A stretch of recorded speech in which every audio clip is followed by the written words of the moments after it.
Hello friends, today we're going to cover the very important topic of how to train yourself to have a positive mindset. Have you ever been in a place where you felt like your mindset held you back? Most of us have been there one time or another, but the key is being able to train yourself on how to get out of that mindset, whether you're stuck or negative, and turn it into where it's something positive, regardless of what's happening in your life. And today I want to show you exactly how to do that.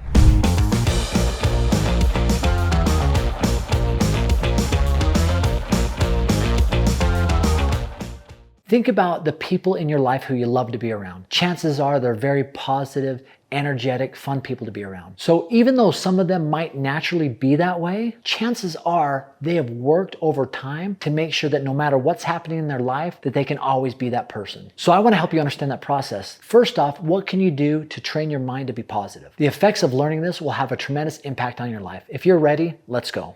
So why is a positive mindset so important? Really, I think the first thing it does is open doors for you. Like I said, think about it. Would you rather deal with somebody who is open-minded, they're positive, they're energetic, or do you want to deal with somebody who is always negative, always bringing people down? I think most of us would rather deal with a person who's positive. So positivity, good energy, open doors for us. I remember a TED Talk that I listened to a long time ago by Sean Aker called The Science of Happiness. He talked about a lot of times people would say, I will be happy when, and that was usually attached to an event, but it always seems like the end zone or the goal marks are always moving, right? So you'll be happy when? Well, guess what? That marker just moved. So you're never quite happy. You're always looking to achieve happiness, but never quite getting there. So really, happiness comes by finding joy in the journey. If we're able to do that, that completely is a mindset shift, which is more of a positive outlook than one of I will be happy when. It's actually because I'm engaged in these things, I'm happy and I enjoy what I'm doing. I enjoy the journey. So not having a positive mindset, what type of impact can that have on you? Well, number one, chances are it makes people not want to be around you, right?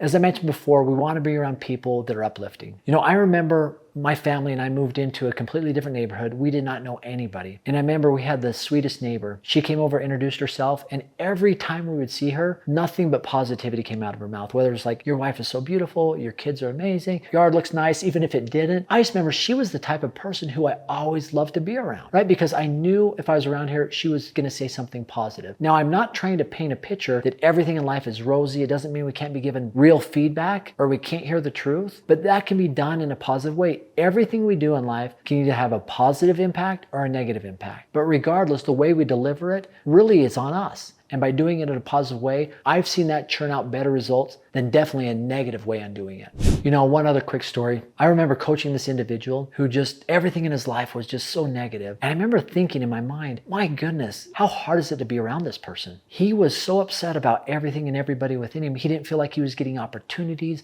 wasn't progressing, wasn't moving forward. And guess what? It wasn't his fault. It was everybody around him. But there was one common theme, whether it had to do with his wife, his children, his job, it was everybody else's fault. And I remember talking to him and say, listen, you might want to rethink your position on this, right? Because if it's everybody else's fault, how can you then change the situation? Because you can't control other people. You can't control how they react. You can't control what they do, but you can control what you do. You can control the way you react to certain things. The way you're going right now, it's like drinking the poison. It's like having a plow attached to you. So every step you take, it digs deeper into the soil. It makes it harder for you to move. It's dragging you down. And it's not only dragging you down, but it's dragging those people around you down. So what can you do to train your mind? Well, number one, our minds are like muscles. The more we train it, the more positivity we portray and that we try to inject into our different conversations and into our lives, the better we'll be at it. Just like a muscle, the more you work it, the stronger it gets. Our mind is no different. You know, there was an awesome story I heard way back when. There was a gentleman who did an experiment. He got 2 cups of frozen ice and they're completely frozen solid. But before they were freezing, this one cup, he had the students say just horrible things to the ice. I know that sounds weird, but hear me out. He'd have the students say horrible things to the ice and it froze and the crystals formed in the ice were very rudimentary. In this other cup of water, he had them say nice things, beautiful things, complimentary. And when that ice froze, the structure within the crystals were beautiful. As they looked at it under a microscope, you could see that what was being said to it, even though it was water, eventually frozen, had an impact on that substance. Imagine what it does to us when we're always saying negative things or saying negative things to other people. Imagine the type of impact that has on people's lives. Another thing you can do to train your mind to be positive is practicing gratitude. gratitude. Now, I know this is something that has gained a lot of popularity over the years, but it really does have a positive impact. If you come from a place of gratitude, everything in your life starts to change. You start to be aware and notice things. Imagine if you said every day things you're grateful for your spouse, how are you going to view your spouse? If you say things you're grateful for your kids every single day, what's your view of your kids going to be? Chances are it's going to be much more positive. I remember back in the day with one of my organizations, we decided to do a 21-day challenge. Part of that 21-day challenge was every morning writing on a piece of paper 3 things you were grateful for. Practicing that level of gratitude every day shifted people's mindsets to one of gratitude and happiness versus one of pessimism or negativity. So what type of impact does this have on people around you? Well, we've talked a lot about that, but one of my favorite quotes is a high tide raises all ships. Now, I coach a couple different sports teams in high school, and I love doing that. And I love working with the youth because a lot of times they take this feedback and they really implement it, and you can have an amazing impact on them. And I tell my sports teams, a high tide raises all ships. So I want their communication to be positive and encouraging. If somebody doesn't make a great play, last thing you need to do is go tell them that, hey, that wasn't very good, or you're not very good. It's better to say, you know what? You got it next time, bud. I believe in you. We can do this. So a high tide raises all ships. Think about it. You want to raise those around you to a higher level. If you're doing that, good things are happening in your life. I also like the quote that you are the sum of the 5 people you hang around the most. So choose wisely. So if we're around people that are constantly negative, what do you think that's going to do to us? It's probably going to drag us down, make us more negative. So you really want to be aware of the people that you hang around, because doing that can either train your mind to be positive or train your mind to be negative. And one final story. I remember a story, and I don't know if this was an experiment or just coincidence. I would hope it was just coincidence, but 2 twins were separated at birth. One twin was in a family that had real positive environment.